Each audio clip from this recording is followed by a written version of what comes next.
This video will give you a complete overview of how you can access the INDIE Help Center.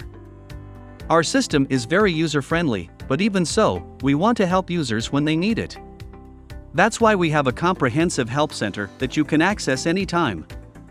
This area includes topics organized by account type, one-click access to our support forum, product news forum, how-to videos, getting started guides, and a features roadmap.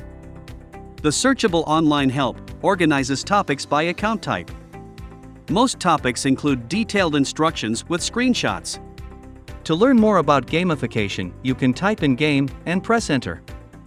Here you can read more about this feature or just go directly to the section you're interested in.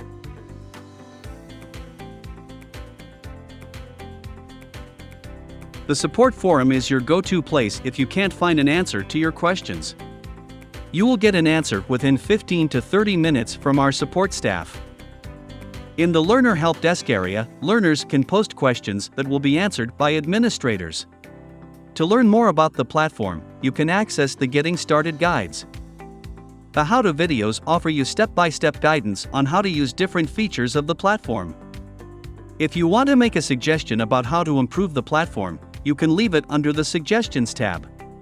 To check the latest feature releases, go to the Product News. Now you know how to navigate the Help Center in INDIE. Sign up today for the 14-day free trial and start creating your first course.